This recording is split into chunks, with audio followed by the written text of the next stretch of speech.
traitors pardoned, and justice thwarted.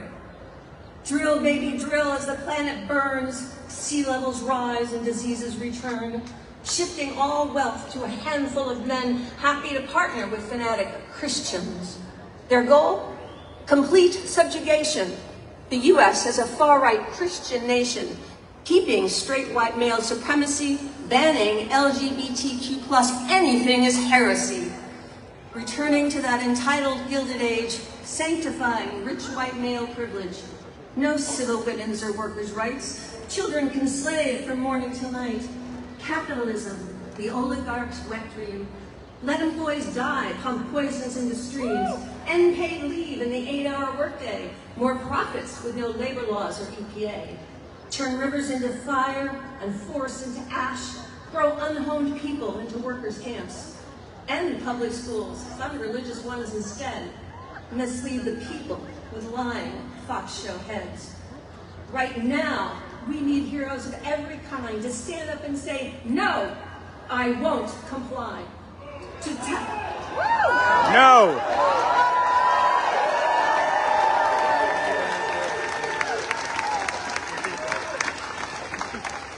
To tell the truth, to take up the staff, resistance is not futile.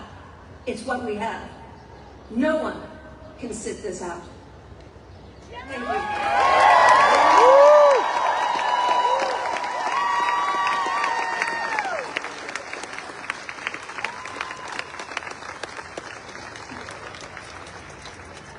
Next up, our first speaker fights every day to defend the dignity and rights of immigrant families here in Wisconsin. Please, everyone, give a warm welcome to Huma Hassan, an immigration attorney with Madison Immigration Law and a fearless advocate for immigrant justice for over 15 years.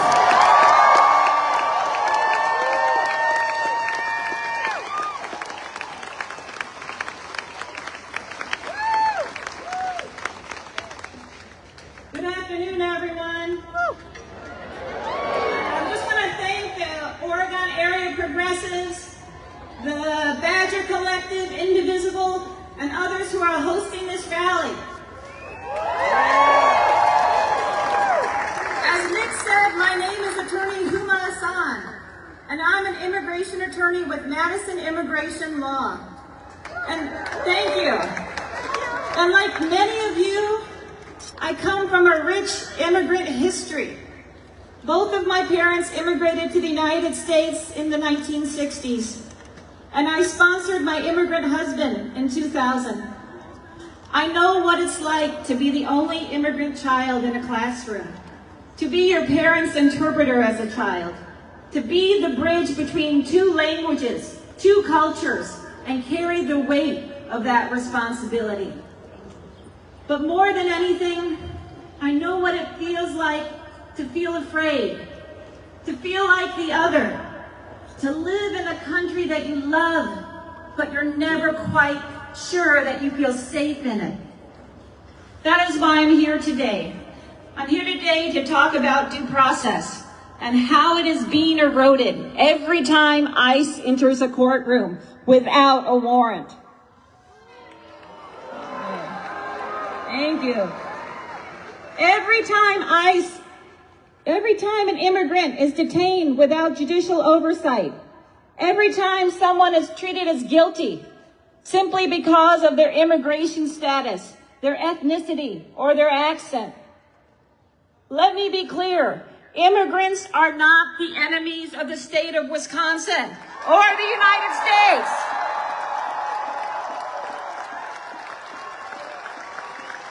Thank you. We are not threats to be monitored. We are neighbors, parents, business owners, teachers, and yes, lawyers, and a few judges.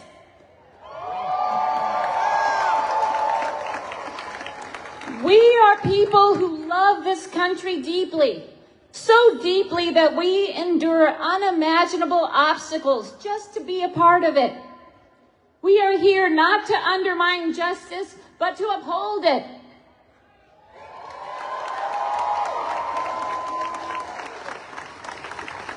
And let's not forget the economic impact. Wisconsin's dairy industry relies on immigrant labor. Over 70% of the workers are undocumented. Without them, farms shut down, rural economies suffer. In Madison, international students, researchers, and doctors fuel innovation, generate revenue, and keep our universities and businesses globally competitive.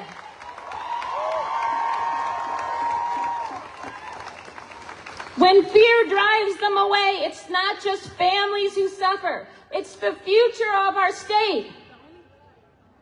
Yet every day in Wisconsin, I see immigrants stripped of their due process rights, targeted not because of what they've done, but because of who they are.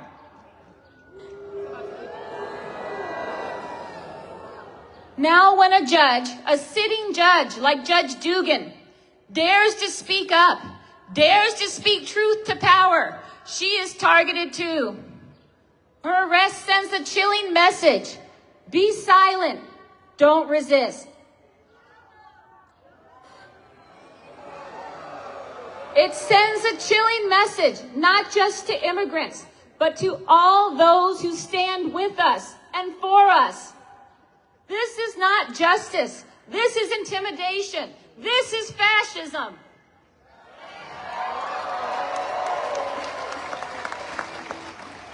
The timing and the nature of Judge Dugan's arrest suggests a political motivation, not a legal necessity. Look, folks, they couldn't buy the Wisconsin courts for $81 million.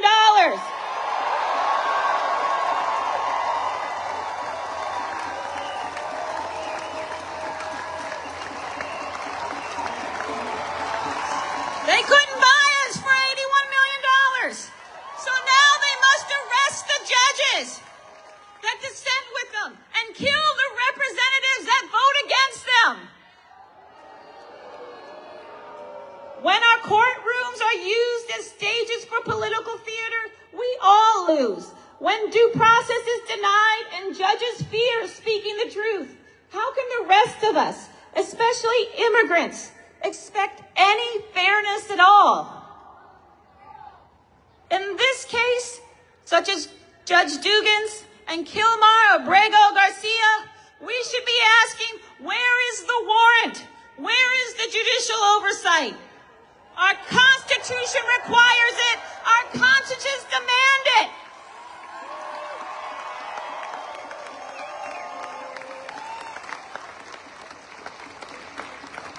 Our Wisconsin courts are not just legal institutions. They are where our stories of our lives are told. In Madison and Dane County, the Wisconsin courts are where we go to get a birth certificate when a child is born. It's where we go when we fall in love and we need a marriage certificate. And sometimes it's where we go when that love ends and we need a divorce order. These are deeply personal, local moments. These are Wisconsin moments and matters. These are not federal immigration issues. Let's be clear. ICE has no place in a courtroom where a mother is seeking custody of her children.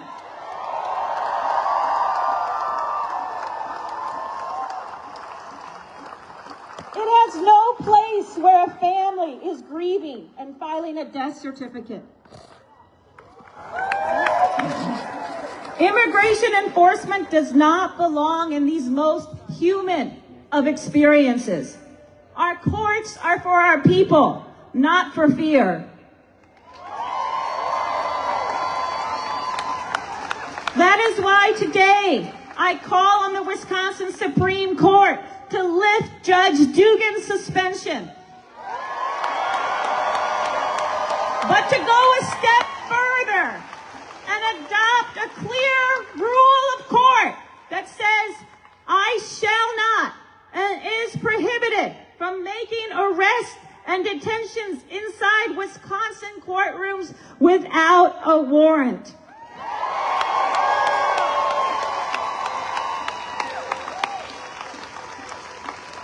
Let me explain quickly the difference between a judicial and an administrative warrant.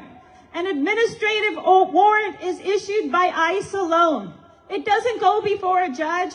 It lacks independent oversight. It simply suggests that there might be someone in the room, the courtroom, that might be removable. A judicial warrant, on the other hand, is based on probable cause. It is signed by a federal judge. It protects everyone's rights, including yours and mine. Wisconsin courtrooms should never be transformed into hunting grounds for ICE. They must be sanctuaries of justice, not places where families are torn apart, but where families are put back together.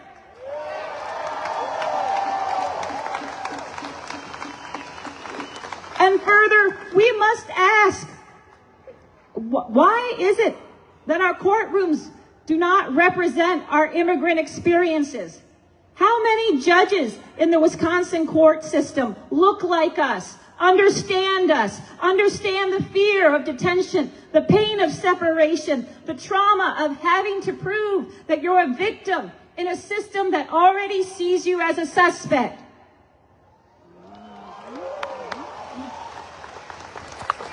This is bigger than Judge Dugan and the representatives who died today.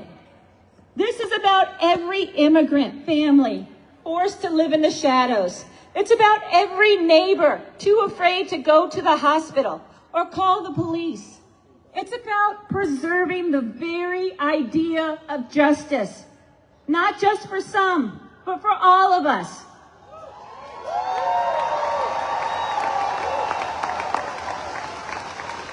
So today I ask you to stand with me, stand with the Oregon Progressives, Badger Collective, and Voices de la Frontera and other organizations, not just in defense of one judge, but in defense of our community's right to be heard, to be safe, to be treated with dignity.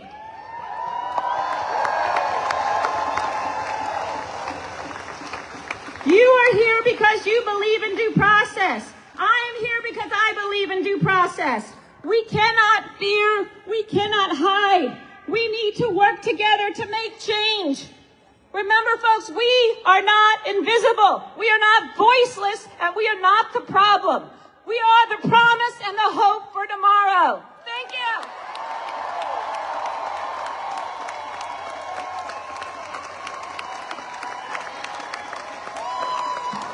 Courts are for justice, not for raids.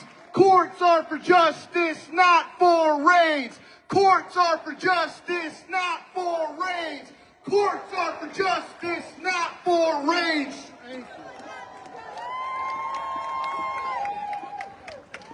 Next up, we turn to the fight for public education because every child deserves the freedom to learn and to thrive. Can you text Matt or the group where we're at? Please give a warm welcome Can you text Matt to or the my group where we're at? comrade Camden Hargrove from the Wisconsin Public Education Network. A powerful voice for our schools and our communities. Everybody give it up for Camden one time. I'm doing a lot of videos.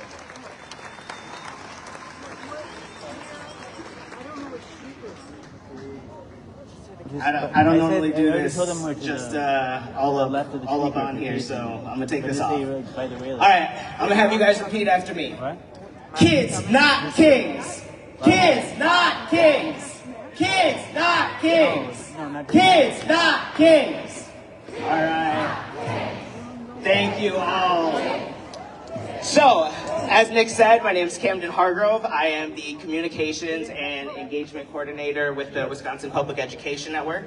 Thank you. Yes. Puma reminded me of when I lived in D.C. Me, my wife, and daughters moved there when Obama was still in office. And yes, it was beautiful, right? When Trump got elected, the city changed so fast. And what I noticed immediately was that in our happy town, our comfortable apartment complex in the city, we started seeing ICE trucks roll through with AKs, and they were picking up parents and grandparents of the kids for at school.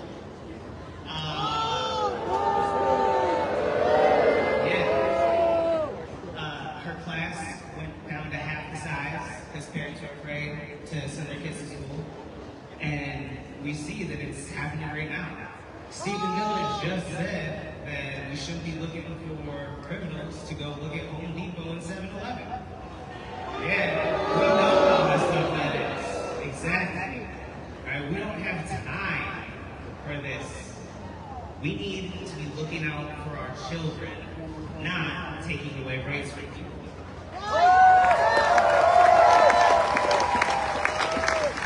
We have to stand up to the tyrants. We have to protect students and their access to quality education. We have to stop the cycle of budgets that are not for the people, that are not for the kids, that are just for the government. We cannot have this. Our elected officials need to prioritize funding English language learning, mental health support, students in poverty, school nutrition, diversity, and rural schools. We deserve an equitable, transparent, and fair state budget. You know, I don't know how we got here. How are we in a place where we're going at the most vulnerable against us? How are we coming at our children? You know? In this building on Thursday, the Joint Finance Committee decided that they thought it was a good idea to only reimburse 35% of special education funding, leaving the taxpayers to pay the other 65%. Okay? They decided that it was a good idea to take $10 million from mental health care. All right? These things directly impact my life. One of my daughters receives help reading, and that program is no longer coming back to her school because federal funding has been taken away. My other daughter, the counselor at their school, got a new job, is moving, and they're not rehiring that position. This is a problem for our students. This is a problem for our future. And then they also decided it was a great idea that they should put $30 million into vouchers for private schools. That is your tax dollars going to fund private schools. So, as they gut this budget, they are taking educational opportunities for rural, low-income, black and brown communities and families. I live in Dane County right now. I've worked in Dane County in the public schools. I grew up in Racine and saw how race and income come together to take away opportunities for kids. And we cannot have that happen. We need our budget to take care of our children.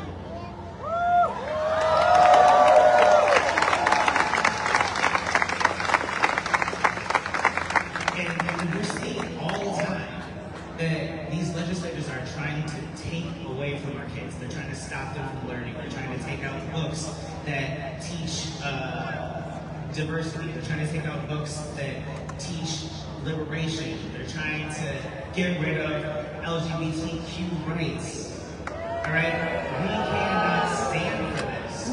We cannot have our children going into school afraid every day because of who they are. Right? It's wrong. And I'm a trans man.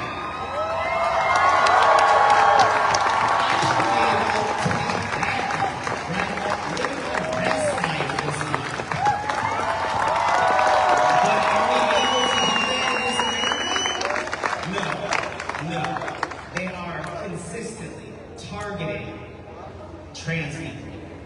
They are consistently spending their time focusing on taking rights away from people. And we need to make sure that we are not getting distracted We need to make sure that we are locked in, that we are telling them this is not okay. We cannot let this discrimination stay. We cannot let this damage our children, right? But this was their plan. This was their plan all along. Last week, they announced that Lindsay Burke was going to be the new Department of Education's Chief of Staff for Policy and Programs. That lady spent the past 17 years at the Heritage Foundation. She helped write and publish Project 2025. And now she is a leader in our Department of Education. But here's the good news.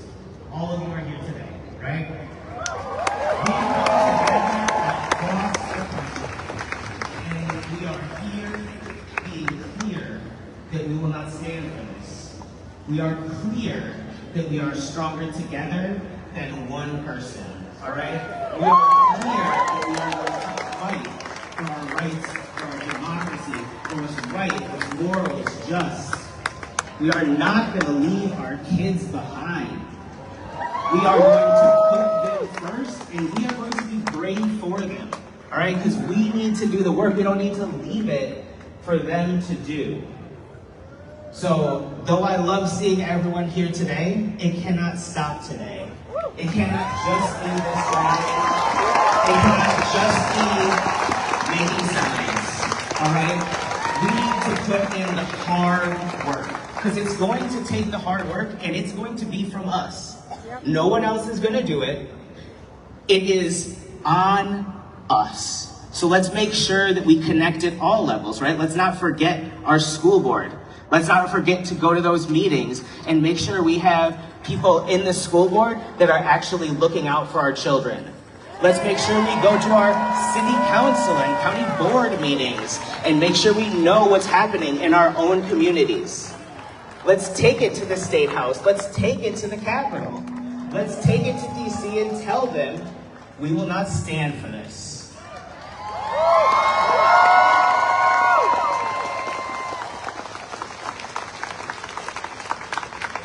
So contact your legislators. Write them, call them. They have to read and record when you contact them. All right? So make that happen. Let them know, because they are looking out for their own self-interest, all right? They are going to do what keeps them their job. So if you are telling them, hey, you will not have a job unless you do what the people say, we can get them, all right? We can do this.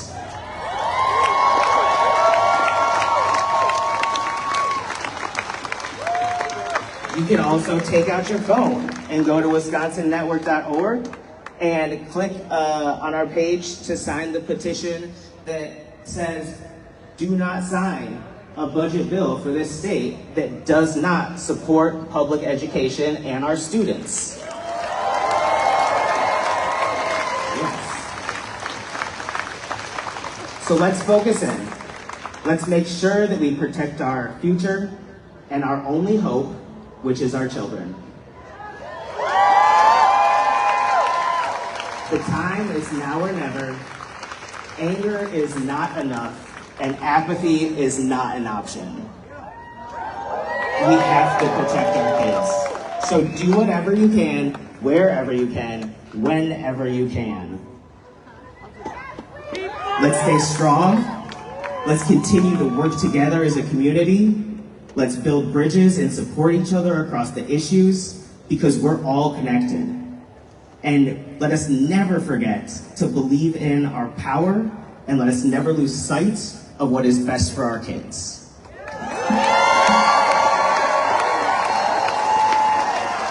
All right, so I'm gonna have you follow after me. It's our duty to fight for our freedom. It's our duty to fight for our freedom. It's our duty to win. It's our duty to win. We must love each other and support each other.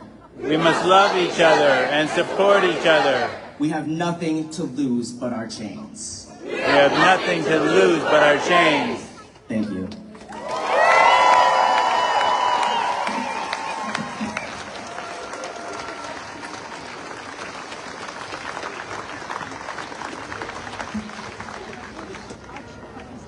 This person, I think you guys might know.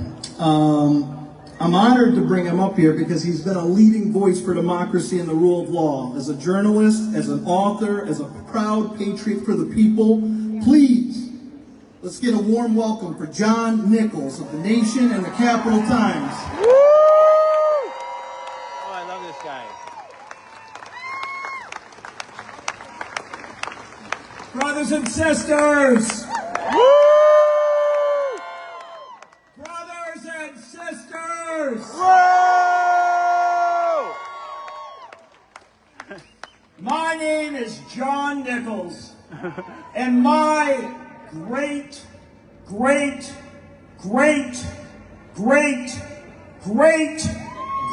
grandfather snuck into the United States illegally to join the revolution with the Green Mountain Boys in Vermont. The British were not happy that he came. My ancestors read the books of Tom Paine. And Tom Paine said 250 years ago that it was common sense to get rid of kings.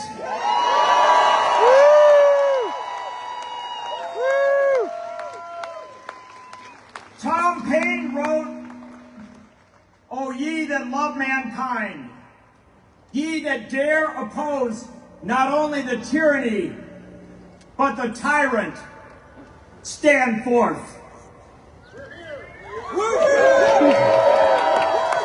Brothers and sisters, on June 14th, 2025, the people have stood forth. There are more than 15,000 of you here right now.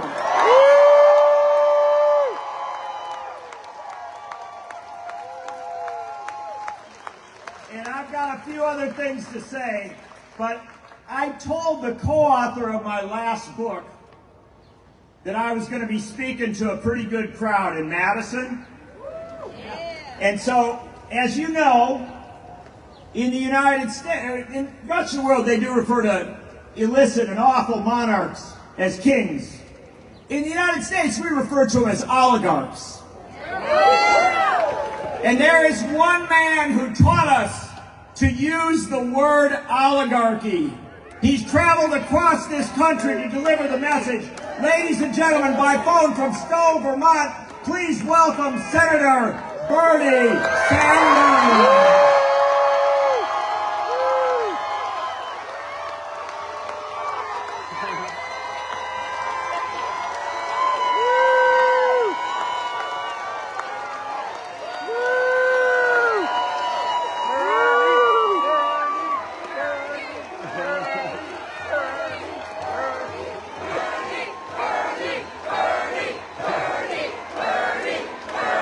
Bernie, Bernie, Bernie, Bernie, Bernie, Bernie, Bernie.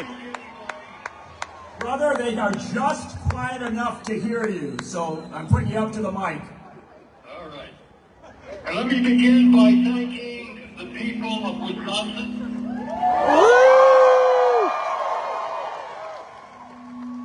Several months ago, the richest guy on earth tried to buy a Supreme Court seat in Wisconsin. You stood up to him. You beat Mark. Together, we're going to beat Donald Trump.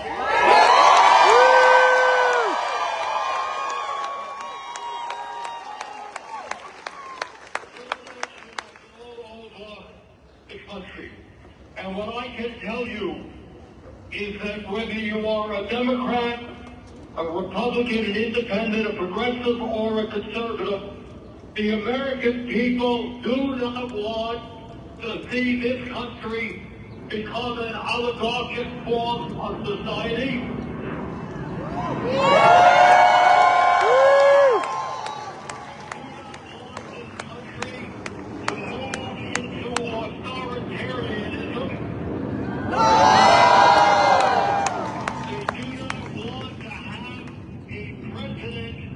Who is kleptocratic, stealing money as a result of his presidency? And they sure as hell do not want legislation which would give billions of dollars in tax breaks to the very richest people in this country at the same time as they fund Medicaid, nutrition, and education.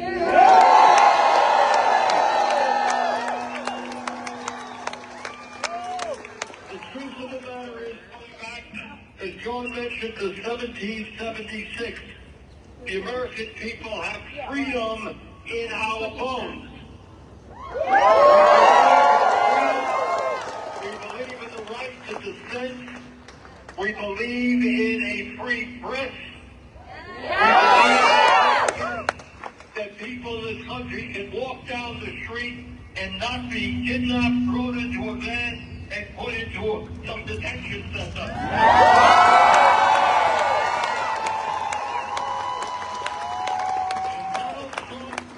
You've got a power-hungry individual who is usurping the powers of Congress, usurping the powers of the judiciary. This guy who is so quick to make vicious comments about his political enemies, he is very sensitive about being criticized by the media. Very sensitive guy. He has sued ABC, he has sued Meta, he has sued the Des Moines Register, and he has issued an enormous lawsuit against PBS and 60 Minutes.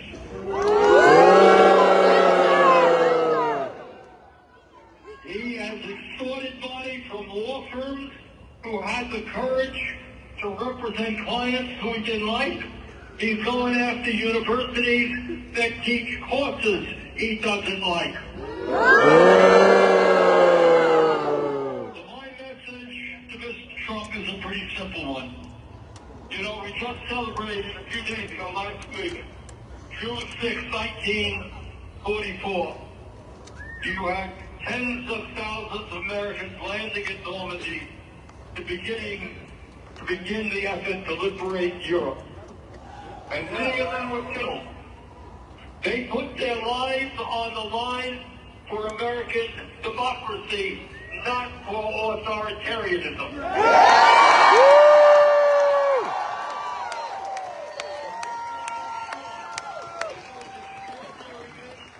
Did not die in vain. To get up in Wisconsin and Vermont and all over this country, we're going to stand together. We're going to defeat Trumpism, and we're going to create a government of the people, by the people, and for the people.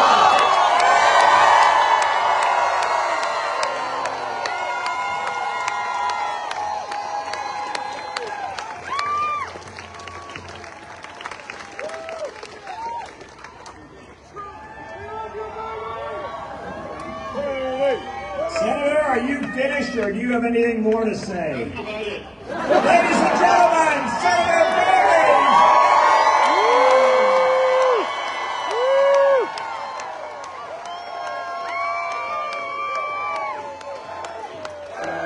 Bernie! Bernie, Bernie, Bernie, Bernie, Bernie, Bernie, Bernie.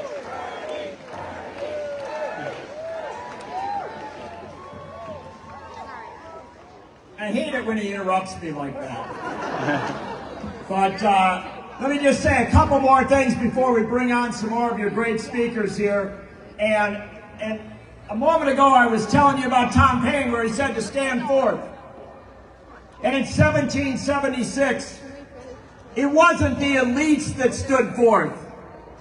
The people who actually went out and gave their lives for freedom were working class people, multiracial, multi-ethnic. They were people from all backgrounds. They had come from around the world. They wanted freedom in this place. And when that revolution was fought, the elites did not give us democracy. At the founding of the American experiment, roughly 95% of people could not vote. Most of us didn't have the right to vote. Women did not have the right to vote. And so women launched a suffragist movement that demanded the right to vote in this country.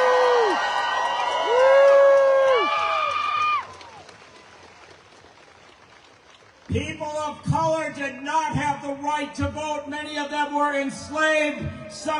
Many of them were oppressed. They were not given the right to vote. Abolitionists and civil rights campaigners demanded the right to vote for all people of all races in this country.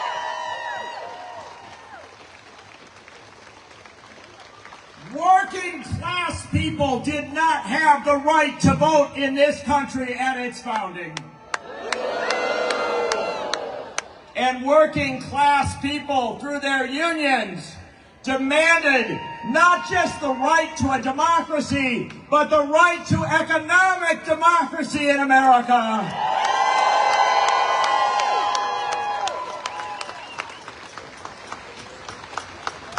Brothers and sisters, it has been a 250-year struggle for freedom and democracy in this country. They have tried again and again to set us back. But the Reverend Dr. Martin Luther King Jr. won. Cesar Chavez won. Dolores Huerta won. Suffragists won. Abolitionists won. Immigrant rights campaigners have won again and I'm doing a again Facebook and Live. again in this country. Good to see you. Yeah, good to see you too. Brothers and sisters, Amy was just saying we're going to win so again. I need to go in on it. And like, well, we're just waiting for that. You guys want to get? We're going to win You because guys wanna on get this dinner? day, and you remember this in your diaries and your We journals. can wait. On this day, June 14th, 2025, you answered Tom Paine's call. You stood forth for democracy in this country. You came and said, I will not back down. I will not treat anyone as illegal. I will not treat anyone as less than a full part of this American experiment. So please, please, join me in saying, Thanks for watching. All right. no.